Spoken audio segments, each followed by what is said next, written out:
اب آپ مجھے ایک بات بتاؤ کہ انہوں نے تو یہ سب کچھ دنیا کے لیے کیا ہوتا ہے نا, تو اس دنیا نے کیسی پیٹھ دکھائی ہوتی ہے.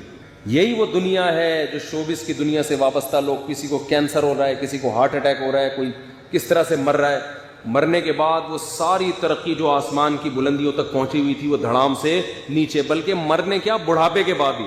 جو ہیروئنز بڑی خوبصورت اور جن کو فلموں والے چھوڑتے نہیں ہیں, عورت پہ تو بڑھاپا جلدی آتا ہے. آپ کو پتا ہے گھاس وہ دیر تک قائم رہتی ہے اور پھول بہت جلدی مرجھا جاتا. مرد تو پھر بھی کچھ دیر چلتا ہے.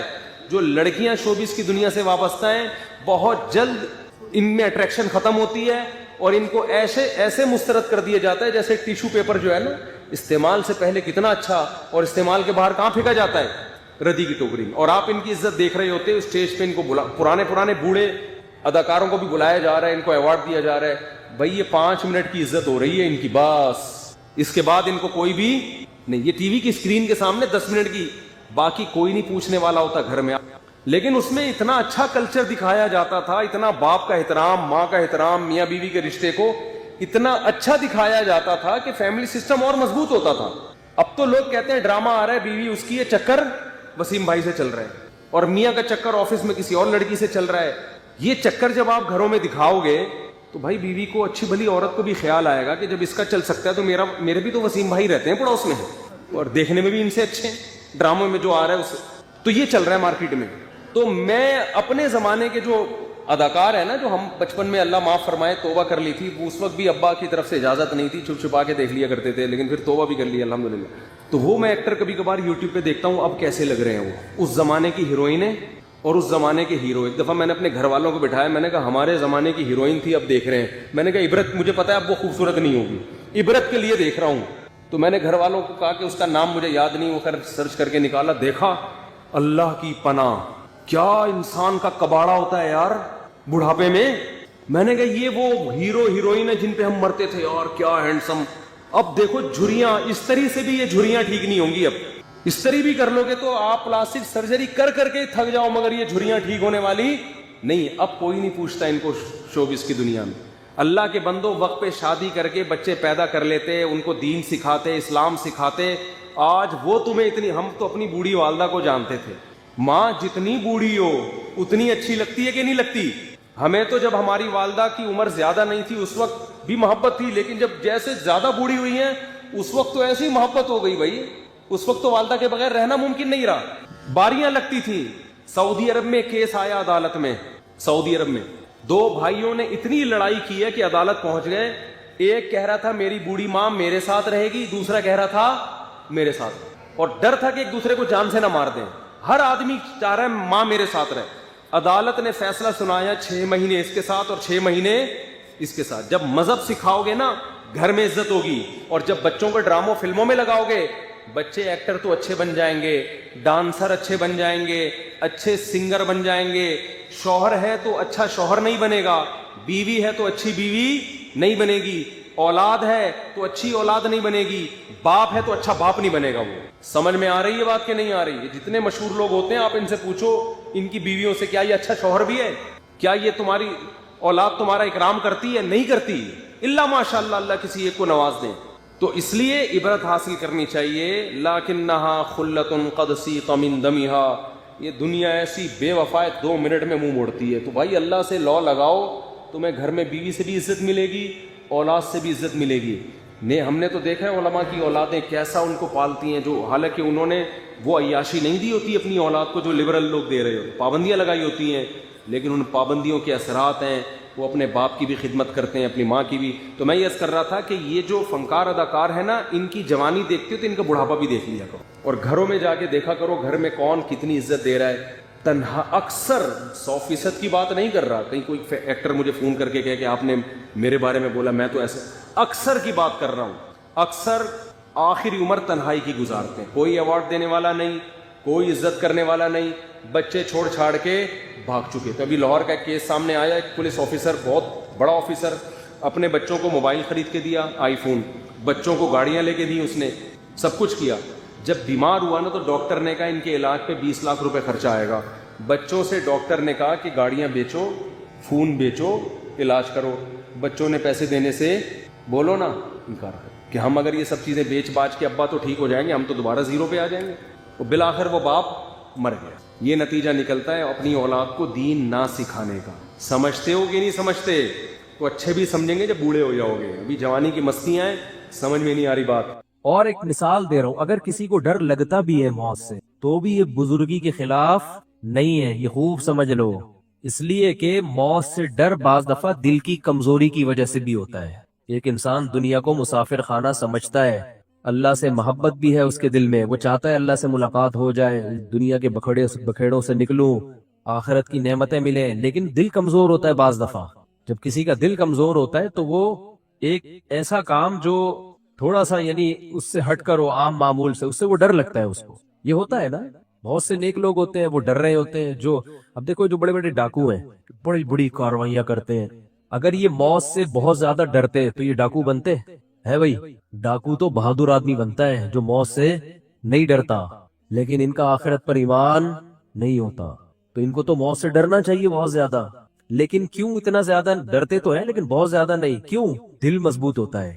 تو غیر مسلم بھی بہادر ہو سکتا ہے، اور اگر کسی کا آخرت پر ایمان ہے، اسے پتا ہے مجھے گولی لگے گی میں جنت میں جاؤں گا، شہید ہو جاؤں گا میدان جنگ میں، لیکن اسے ڈر لگ رہا ہے، تو یہ ڈر اس کی علامت ہے کہ آپ کا دل کمزور ہے، اعصاب کمزور ہے. اعصابی کمزوری کی وجہ سے بھی انسان کو ڈر زیادہ لگتا ہے، اندھیرے سے میں ڈر جاتا ہے وہ، حالانکہ نیک ہوتا ہے. تو یہ بھی ممکن ہے بالکل.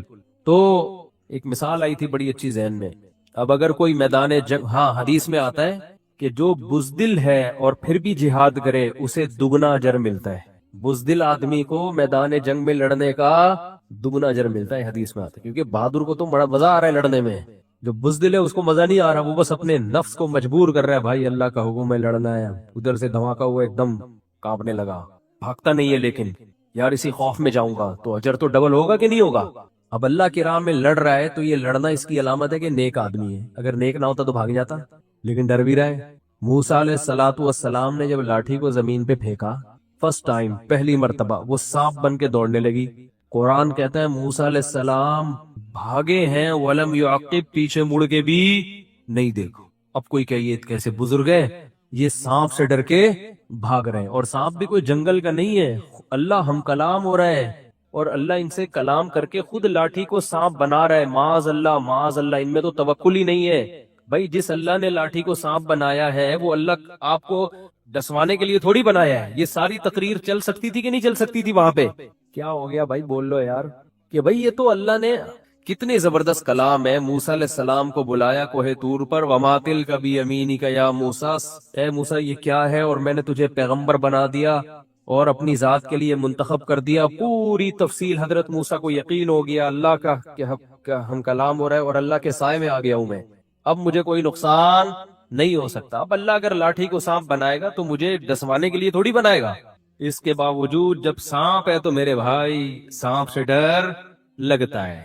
حضرت موسیٰ جیسے بہادر آدمی جن کا اتنا مضبوط دل تھا، پیغمبر تو بہت بہادر ہوتے ہیں، تو حضرت موسیٰ کی تو صحت بھی بہترین، کوئی اعصابی کمزوری، دل کی کمزوری کا تصور بھی نہیں ہو سکتا، اور ایکسٹرا آرڈینری بہادر تھے. اس کے باوجود سانپ کو دیکھ کے خوف زدہ ہو کے بھاگے. اور قرآن کہہ رہے ہیں ایسا فرار ہوئے ولم یعقب، پیچھے مڑ کے بولو نہیں دیکھ. اب کوئی کیا یار، توکل ہی نہیں ہے. وہ بھائی سانپ ہے یار، انسان ہے، فطرت ہے. اللہ نے فرمایا لا تخف، اللہ نے کیا فرمایا، اقبل ولا تخف، واپس پلٹ، اے موسیٰ واپس پلٹ، خوف نہ کر. سنعیدها سیرتها الاولی، اس سانپ کو پکڑ، ہم اسے دوبارہ لاٹھی بنا دیں. دیکھو اللہ نے یہ نہیں کہا اس کو پکڑ لو، یہ کچھ نہیں کہے گا. اللہ کو شاید یہ خیال تھا کہ حضرت موسیٰ کو پھر بھی ڈر لگے گا کہ بھئی ہے تو سانپ ہی نا، تو اللہ نے تسلی دی. حالانکہ اللہ کی طرف سے اتنا کہہ دینا کافی تھا کہ اے موسیٰ ڈر نہیں، رک جا اور اس کو پکڑ لے، بس اتنا کافی تھا کہ نہیں تھا؟ کافی تھا. لیکن حضرت موسیٰ کو پھر بھی یہ خوف ہوتا کہ اللہ نے حکم تو دیا ہے سانپ پکڑنے کا، لیکن ممکن ہے پھر بھی ڈسے ہی ہے، تو اللہ نے یہ گارنٹی تھوڑی لی ہے کہ کچھ بھی نہیں ہوگا ہے، اس لیے اللہ نے گارنٹی دے دی. سنعیدها سیرتها الاولی، اے موسیٰ واپس اسی کنڈیشن میں لے آؤں گا، لاٹھی بن جائے گی، گھبرانے کی ضرورت نہیں ہے. کتنی تسلیاں، اس لیے کہ بشر ہے، انسان ہے بھائی، انسان ہے، ڈر لگتا ہے سانپ سے. اور اللہ کے کہنے پہ بھی سانپ پکڑنا آسان نہیں ہے. اگر اللہ ہم کو بقرعید میں قربانی کا جانور ذبح کرنے کے بجائے یہ کہتا کہ بیل کو ٹکر مارو کچھ نہیں ہوگا تمہیں، سانپ پکڑو کچھ نہیں ہوگا تمہیں،